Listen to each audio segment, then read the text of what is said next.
It was frightening. It was kind of unbelievable. We kind of froze. I never ever thought it would be for the rest of the year, basically.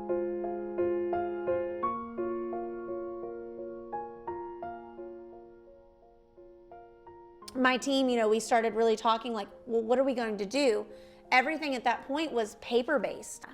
But when we got that email that said we weren't coming back, that was eye-opening, because it really made us think, how are we going to get the materials that our kids need to learn into their hands? And how are they going to learn at home when they're not in the classroom? What is that going to look like for them and for us? And it was scary. The feeling was scary. Trying to figure out how to make a lesson engaging without being there face to face and controlling the situation was probably the most difficult part, because it was just hit or miss with which kids were on and who was paying attention and all of those things. And the technology, not even just on our part, but on the parents and the kids' side, trying to teach them what the kids needed to do and how they needed to be present and those kind of things. So that was probably the hardest part to make the adjustment for, and making sure we were still getting across what needed to be taught. Not only did I have to teach at home virtually, but I also had my own child at home that was virtual as well. So with the hands-on class, which is my clinical and my practicum class, it really, really affected us a lot. We could not go to the hospital and do our clinical rotations. Of course, we couldn't do labs. So it was really relied solely on YouTube and, different learning videos that I would have to download in Canvas. And it just really made it hard for the kids that came back the next year. Height that goes from your base really all the way to your other base, right? So this is your height. So that's the important 3 numbers that you need from a trapezoid to be able to find your area of that. It became hard, and even though we're professional at what we're doing and the subjects that we're teaching, in a sense we were having to relearn ourselves on, okay, how can I best explain this process and this subject and this topic and this idea to a student that's not even next to me anymore. There was a big learning curve for teachers as well. So this whole process was the student and the teacher were still learning and trying to do our very, very best while maintaining that relationship that we built since August. So it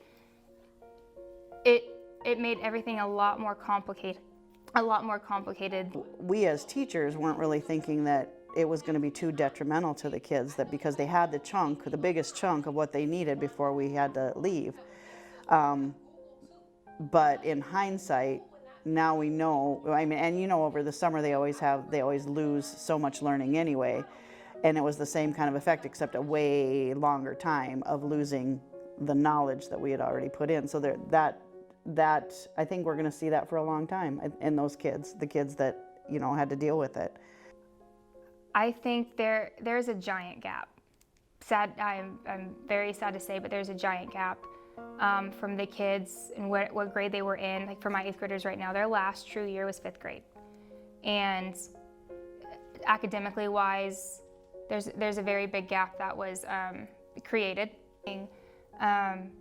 And as we go into that next school year, that fall of 2020, getting these kids and starting virtually, you could see the gaps that were created, the content that was missed due to the fact they just didn't have that relationship. They didn't have that hands-on opportunity in-class experience that would have helped them a lot more than what the virtual classroom does provide. The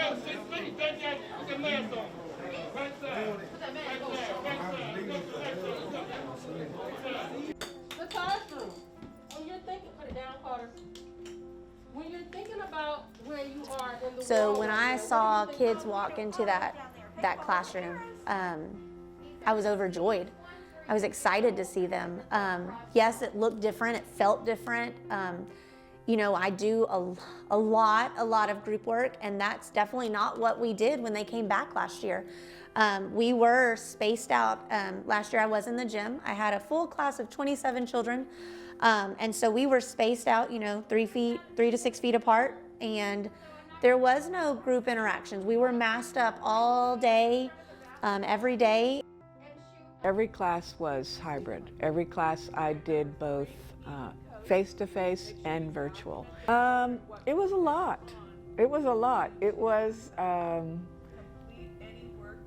just a lot in the sense of I had to cater to both parties. But they're kids. The challenge is making sure that you know, Terrence is out of the bed and actually sitting up at a desk and actually doing what he's supposed to be doing at the same time as Alicia, who's in studio, wanting to get something done.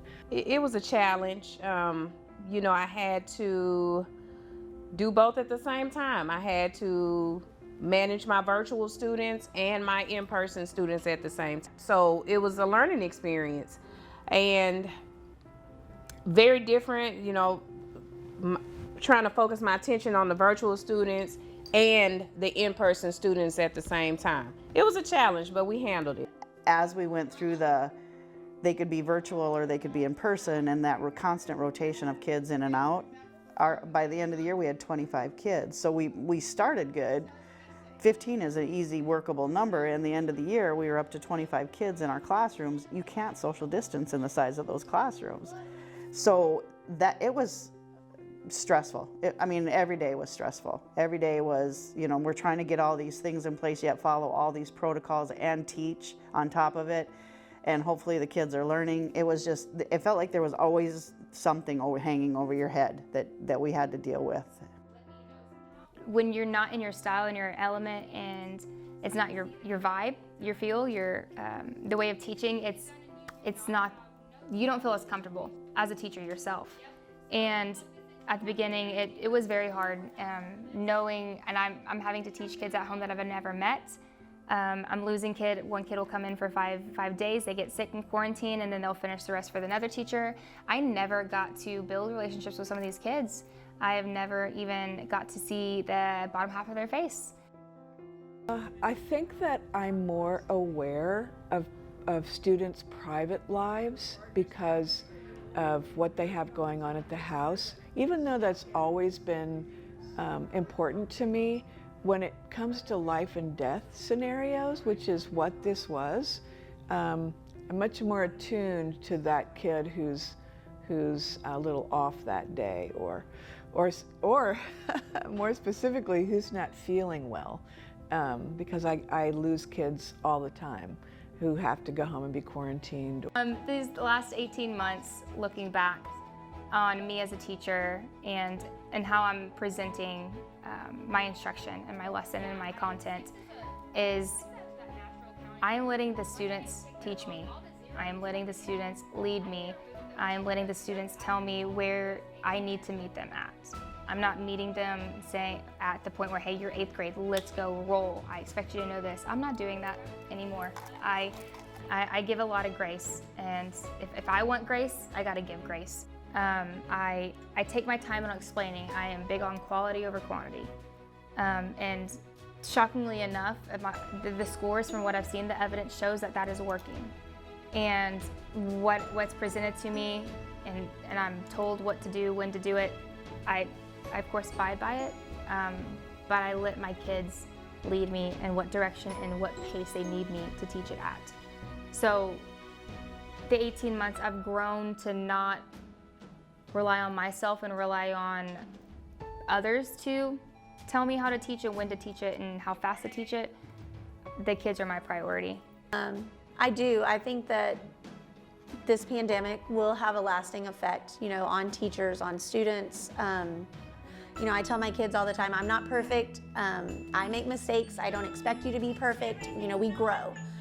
Practice makes better, is what I always tell my kids. And in order to continue in this field, we have to keep practicing to grow. We have to keep practicing to be better. Nothing is going to ever be perfect, but as long as we keep practicing and keep rolling with the punches and being flexible, we'll always get to where we need to be.